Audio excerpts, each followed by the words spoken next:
Spoštovane gospe in gospodje, spoštovane kolegice in kolegi, današnji simpozij mislim, da je odličen okvir, da predstavimo tudi dve knjigi, s katerima se tudi pravzaprav spominjamo dveh velikih slovenskih zgodovinarjev druge polovice 20. stoletja in se pravzaprav na nek način tudi oddolžujemo. Prva knjiga, o kateri bom jaz govoril, je nemški prevod ustoličevanja koroških vojvod, se stiče seveda ne celoten, to velik del.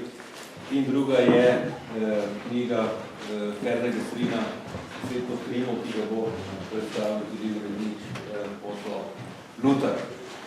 Gre na en način pri obeh delih, samo še to v širšem kontekstu vodimo, da označim, gre seveda za ponatisa, s tem, da gre pri ustoličevanju koroških vojvod za prevod v nemški jezik. Torej, ustoličevanje koroških vojvod in država karantanskih Slovencev je knjiga, ki je Bogu grafu Navrju, verjetno vsi tukaj veste, izšla leta 1952.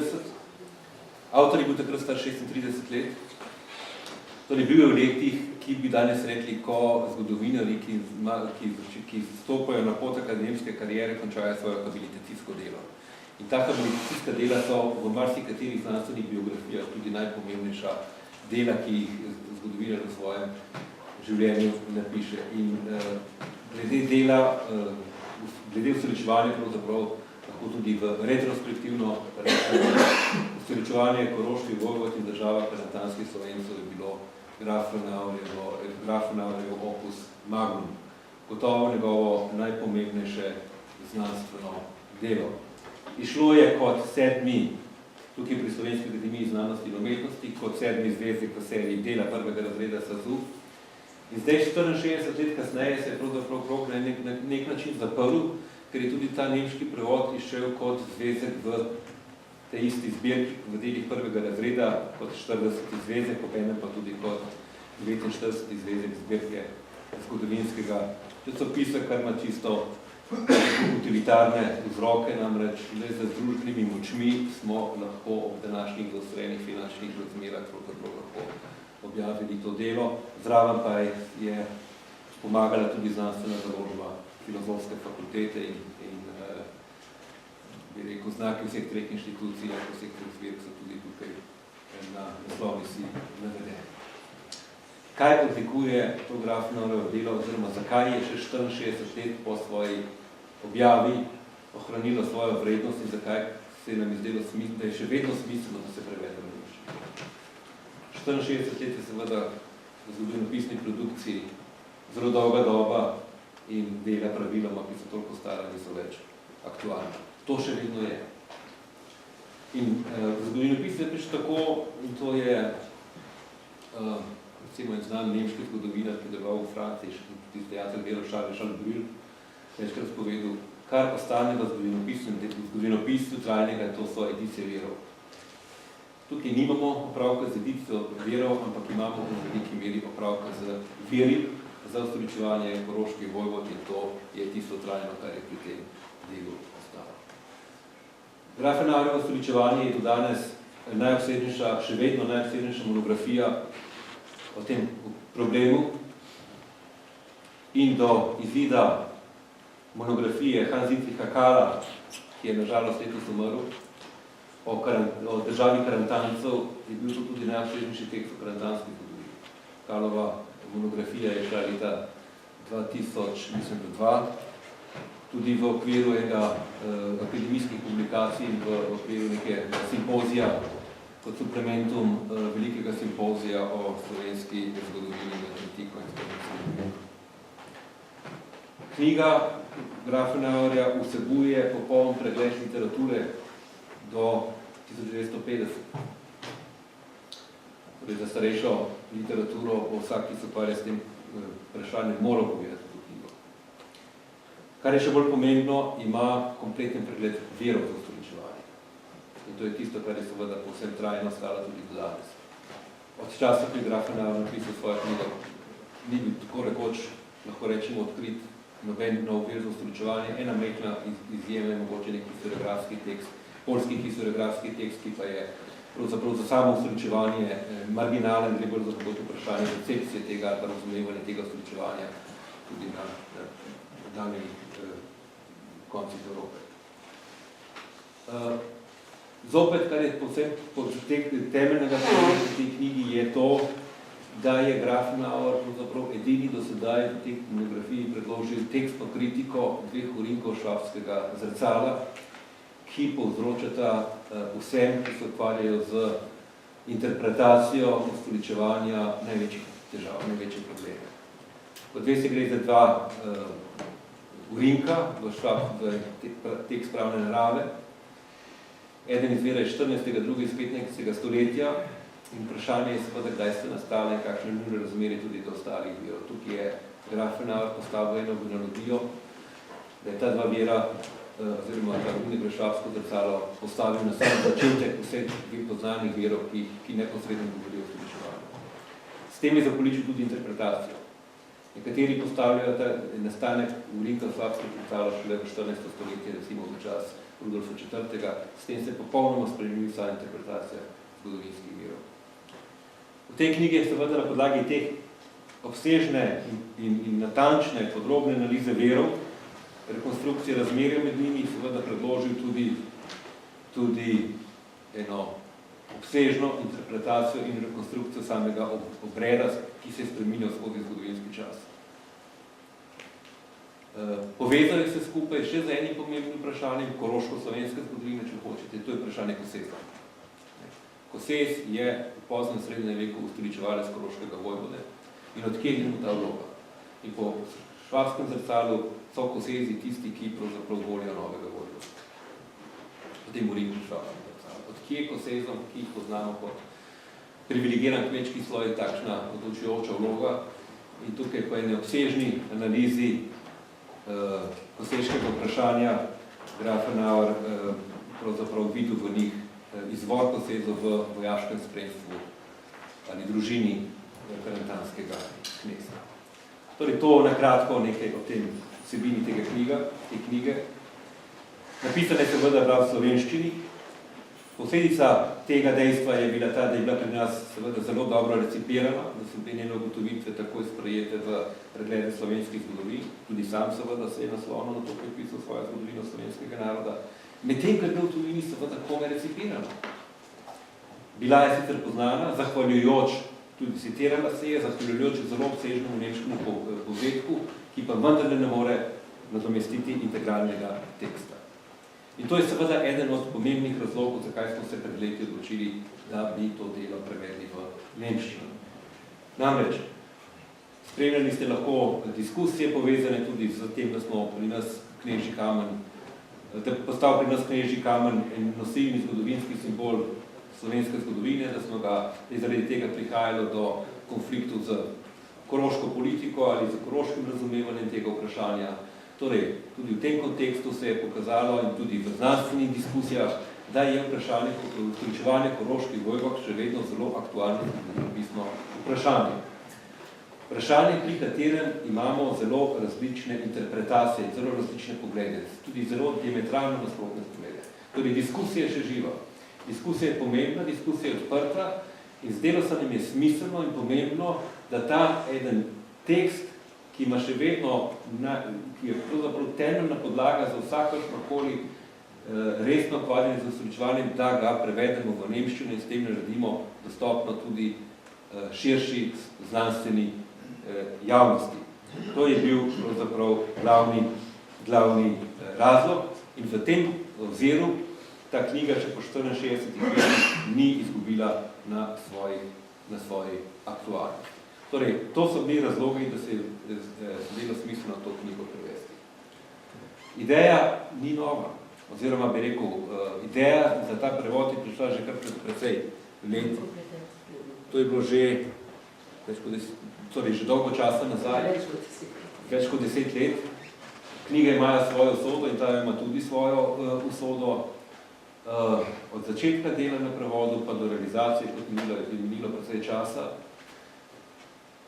Glavna prevajalka, oziroma edina prevajalka, za kateri smo lahko neizmerno hvaležni, da je to delo prevedla gospa Doris Zobinjak, profesor Doris Zobinjak, ni dočakala izvida tega dela, za katera je v veliki meri zaslužno, da je danes tukaj pred nami, zato še enkrat družini se, ki je tukaj velikimi simpatijami se pravzaprav zahvaljujemo in spominjamo Doris Debeljak, ki je bila za to delo morda najbolj poklicana, da temu tako rečem, s svojim izjemnim znanjem, ki ga je imela. Namreč tukaj gre za težka terminološka, geografska in razna druga vprašanja, ki jih je ona reševala eficientno, natančno in pravzaprav brez kakšnih večjih težav. Torej, tukaj je treba res, če na tem mestu želim še enkrat se jo spomniti in izreči se priznanje za to magistralno delo, ki ga je opravila. Njen prevod je bil dokončan že, seveda, že kar pred nekaj časa. Smo pa izpustili iz tega prevoda zadnje obsežne poglavje slovenske demografije. In to je poglavje, ki govori o državi karantanskih Slovencev. Ta del se mi je zelo smiselno izpustiti iz tega nemškega prevoda iz dveh razlogov. Prvi je ta, da je ravno na področju karantanske, zgodnje srednješke karantanske zgodovine so se v tem obdobju, odkar je bila napisana Grafenauer knjiga, zgodile največji spremembe za razumevanje karantanske zgodovine. Deloma, ne bom šel v to vprašanje, samo ne povem, delamo na podlagi arheološkega gradiva, ki je bilo odkrito po tem času, ki je marsičem spremenilo podobo karantanske zgodovine. Delamo seveda na podlagi, rečemo temu, novega branja starega vira, se pravi novih metodoloških, konceptualnih izhodišč, kako razumemo vzhodno srednjeveška. To je mogoče ta odmik od nacionalne zgodovine, o čem je bilo danes že nekaj govora, katerega predstavniki Grafenauer seveda bil. Drugi razlog, zakaj smo izpustili ta del, je seveda bil bolj pragmatičen, predstavljene narave, namreč s prevodom vsake knjige so povezani veliki stroški in vprašanje je, že tako je nastala 570 strani debela knjiga v nemščini, če bi še teh dodatnih 170 strani slovenskega teksta, bi bil lahko to tudi finančno prevelik zalogaj za nas in to bi lahko ogrožilo celoten projekt. Zaradi tega smo se temu lahko mirne duše odrekli. Danes je knjiga tukaj, natisnjena je v relativno skromni izdaji, 200 izvodov.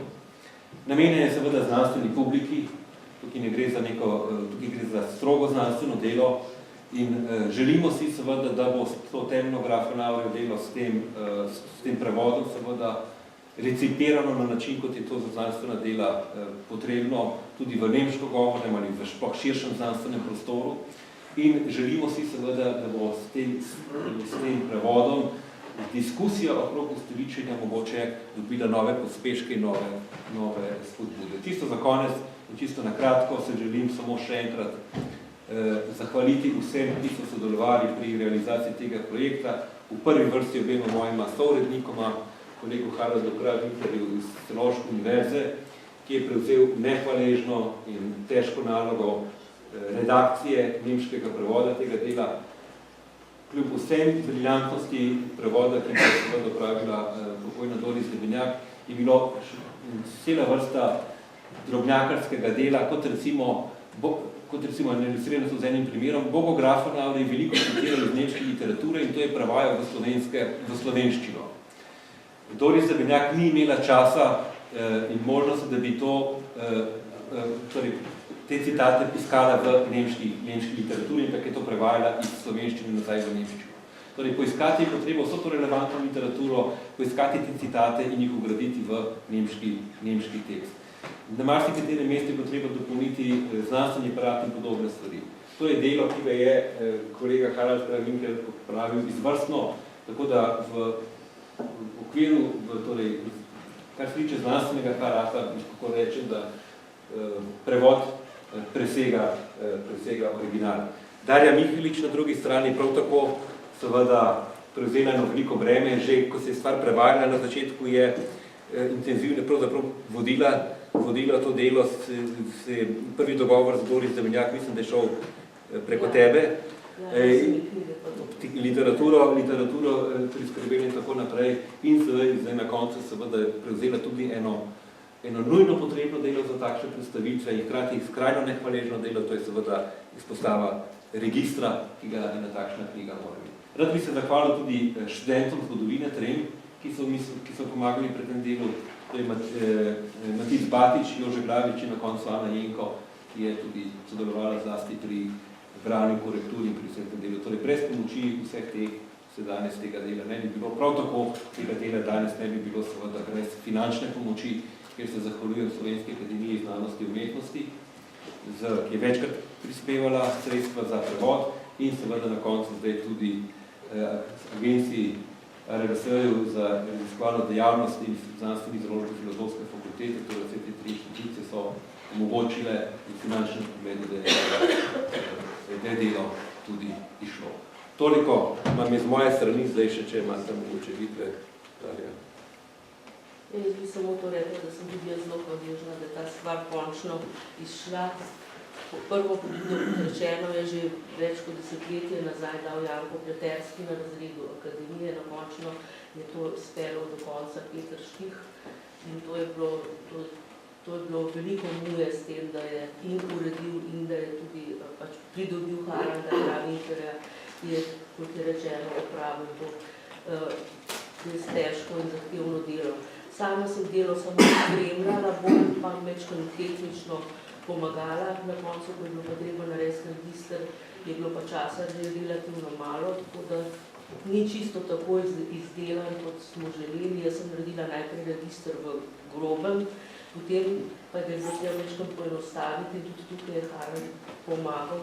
Tako da in pravzaprav pa vse tiste historične osebe s funkcijami vred, ki se v viru pojavljajo, ki se v knjigi pojavljajo, smo pa morali tako rekoč Vili Busunitis reševati. Tudi Peter je na koncu še pristopil, da je določene osebe pač natančno opredelil. No, skratka, rekla bi, da sem hvaležna, da je ta stvar izšla in tisto, kar mi je pa zelo ljubo je, da so me s tem, da so me pritegnili k delu na registru, da so me primorali, da sem končno prvič res intenzivno to delo očetovo prebrala, ker se ga vedno sem odključila segmente in moram reči, tudi tisti del o posezih, tiste silno zahtevno in branje delo registra in tudi zame res dokaj novo.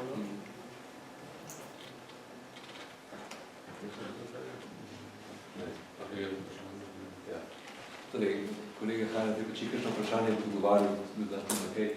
To bomo potem, če bo zdaj pa drugo delo današnje, ki predstavljamo delo, ki je predstavljamo fotovica. Hvala lepa. Težišče besedila je na časovno kratkem, a zgodovinsko pomembnem času narodno-osvobodilnega boja. Motivi, ki so me vodili v to smer, so bili raznovrstni. Med drugim sem menil, da zgodovinopisju po NOB primanjkuje podrobnih znanstvenih mikroštudij, ki morajo veliko prispevati k splošni zgodovinski resnični podobi dogajanja. Izbrano območje je bilo zaradi mnogih specifičnosti še posebej primerno. Prav tako zame ni bilo sprejemljivo iztrgano in nekompleksno prikazovanje obravnavanja snovi, še najbolj pa so motile enostranske, poenostavljene in nekritične ocene večplastnosti dogajanja na eni in na drugi strani. Citat je iz zelo kratkega uvoda študije Svet kot Trimon, ki ne zapolni niti ene strani, ki govori o tem, kar sem poskušal povedati v svojem referatu, da je bil Jestrin včasih zelo racionalen v razlagi svojega delovanja, pa vendar mislim, da to, kar sem tukaj prebral, govori o pomenu te knjige. Zdaj pa čisto na kratko historiat Ponakisa. Tudi tukaj ni šlo za zelo preprosto ponatiskovanje, temveč za precejšnje redakcijsko delo. Zdaj, kot je že povedal Peter, vsaka knjiga ima svojo usodo in te usode so včasih silno zanimive in povedne. Naj omenim še jaz, ko je bila omenjena prevajalka prejšnjega dela, gospa Doris Bezenjak, ki sicer pri tem projektu ni sodelovala, vendar je zelo pogosto sodelovala v nekaterih naših projektih, še posebej pa prevodih kakšnih naših referatov v nemščino, meni posebno velikokrat in seveda tudi jaz in nekateri na ZRC njeno smrt oziroma podjetno izgubo. S tem se navezujem seveda tako tudi na zahvalo vsem kolegicam in kolegom, ki so pri tem financi sodelovali, ker brez njihove pomoči bi bilo moje uredniško delo za manj, oziroma bi lahko trajalo še bistveno dlje časa. Tu mislim predvsem na lektorico oziroma lektorici Aino Šmit in Heleno Dobrovoljc. Hvaležen se tudi Darji Mihelič za to, da je pristala na smiselno preoblikovanje tega uvodnega oziroma tega biografskega zapisa, ki je pač na eni od letnic. Hvaležen sem tudi podpori našega urednika, založbe ZRC, Aleša Pogačnika, in zdi se mi tudi, se meni je všeč ta likovna rešitev, ki jo je oblikoval oziroma prispeval naš kolega Brane Vidmar, ki tudi sicer oblikuje več teh tiskov v naši založbi. Tu gre tako za oblikovanje platnice, kot tudi za preoblikovanje formata. Vsi, ki poznate originalno delo, veste, da je tisto bilo skoraj nebrljivo v dvostolpičnem zapisu, kar je seveda posledica že prej omenjenih neprijaznih časov, že takrat so bili časi neprijazni, ko smo že prvo knjigo. Naj povem, da je v bistvu ta knjiga prva knjiga založbe ZRC, ki je zdaj že stala, in založba je zdaj že stala krepko čez 20 let in je izdala več kot 1000 knjig. Torej, Svet pod knjigom je v bistvu prvo samostojno delo, ki je šlo v redakciji založbe ZRC. Zdaj, kako je izgledalo to? Potrebno je bilo res sistematično pregledati besedilo in popraviti tista mesta, ki so bila v originalu oziroma v prvi izdaji opremljena s vprašanji. Tiste, ki ste brali, ste spomnite pri kakšnih imenih, še posebej v zadnjem delu, ki ga predstavljajo seznami, ko ni bil gotov, za kakšno ime ali priime, ki pač stavno pripajajo vprašaj, to isto tudi v besedilu samem. In na podlagi arhiva, ki nam ga je prepustila gospa Pestrin, ki mimo grede žal tudi ni to čakala po napisa, so potem nekatera mesta lahko razrešili, nekateri pač ne, in potem smo se zavestno odločili, da tiste mesta, ki niso gotova in nekatera tudi avtor ni bil gotov, enostavno spustili. Pa še vedno je ostalo, ko smo že pri straneh bili prej, 445 strani besedila. Torej, besedilo smo strukturno in vsebinsko upravili, seveda brez da bi vplivali na sporočilnost. In seveda knjiga je nastala v formatu, ki ni bil format, skratka bilo je treba besedilo prepisati. Skratka, ni se da skenirati, oziroma malo smo se skenirali in prepisovali. In seveda na koncu potem seveda zgradba dela. Uvod, kot rečeno, je skop, ampak uvodni del, ki nas uvaja v to, pa sega od prazgodovine do starih Jugoslavije. Skratka, Listerin je opisovati ta svet z opisom pred zgodovinskim obdobjem in potem nadaljeval z najstarejšo poselitvijo in rijsko zgodovino in tako na 70 straneh uvede bralca oziroma vaja bralca v to, kar potem sledi, kar je v srednji deli, to je popis dogajanja v obdobju med 41 in 45. In na koncu sledi obsežni seznam. Skoraj 200 strani dolg obsežni seznam, ki pa ne vključuje samo običajne žrtve ene in druge strani, ampak tukaj so seznami pripadnikov, aktivistov in terencev OF, seznami borcev narodno-osvobodilne vojske, seznami internirancev, seznam vaških straž in domobrancev, žrtve okupatorja, domobranske žrtve in partizanske žrtve. Vse je strukturirano tako, kot je on si to zamislil. Skratka, če koga v resnici zanima dogajanje v ljubljanski pokrajini v obdobju 41-45, ne more mimo te knjige. In jaz mislim, da je to ta hip res edini branik pred sistematičnim izkrivljanjem tega obdobja. Tukaj so vsi, ki so v tem sodelovali, ali pa, če smo zelo natančni, morda 8-10% tistih, ki jih s pomočjo dela s temi odborniki, s katerimi je preverjal te svoje podatke, nastavil. Zdaj, če je res, kar je nekoč rekel Picasso, da je umetnost laž, ki nam pomaga prepoznati ali pa prepoznavati resnico. Potem mislim, da to velja tudi za zgodovinopisje. V tem primeru še nekoliko bolj. Ja, seveda, še pomembno postransko vprašanje cene in dostopnosti. Zdaj, knjiga je nedavno išla, za rep smo ujeli vsem knjig, ker se tudi že veselo prodaja.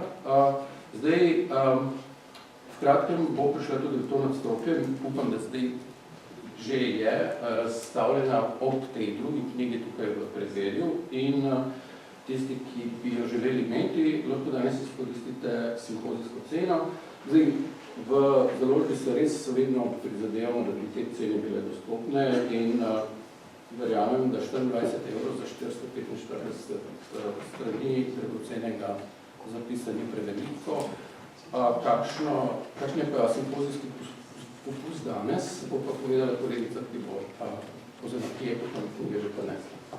Hvala. Usrečevanje na žalost ni toliko posebno. Je tudi popust. Pravzaprav promocijski popust je to pod sedanjem veljavnem zakonu v knjigi, to zelo komplicirano, se lahko popust samo le dan prezentirati. Torej ne bomo tega danes. Toliko. Če bi slučajno koga ne prizadili, seveda knjiga je namenjena predvsem tujim znanstvenikom, slovenski bralec bo seveda verjetno še vedno posegel po slovenskem originalu. Ne samo povem še to, da distribucija nemških prostor tega srečevanja pohvaljive celovcev. Ja.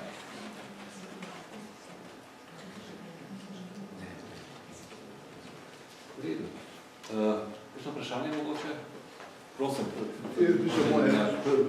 Prvič bi se zahvalil za knjigo, ki je išla, in bi rekel, da srečno naključje je to, da je knjiga išla v letu, ko bi moja pokojna dočakala 80 let. Hvala. Če ni, se vam zahvaljujem. Aha, pardon, profesor Bojer. V zvezi z Gestrinovo knjigo bi samo to povedal. Namreč, on je mi enkrat rekel, da bi skušal obdelati eno temo iz zgodovine, z medialistično metodo. In na to se je vrgel v arhiv, okupatorski arhiv, ki ga imajo v Pazinu, predvsem italijanski, potem tudi terensko delo in nastalo je to, kar imamo danes pred sabo. Potem je pa to delo ponudil Zvezi borcev, ki so odklonili podporo in napis. Vrnil se še na druge založbe in na koncu mislim, da je gospodom Rutarjem našel nekako razumevanje, tako da je tudi ta prva izdaja išla pri Slovenski akademiji znanosti in umetnosti.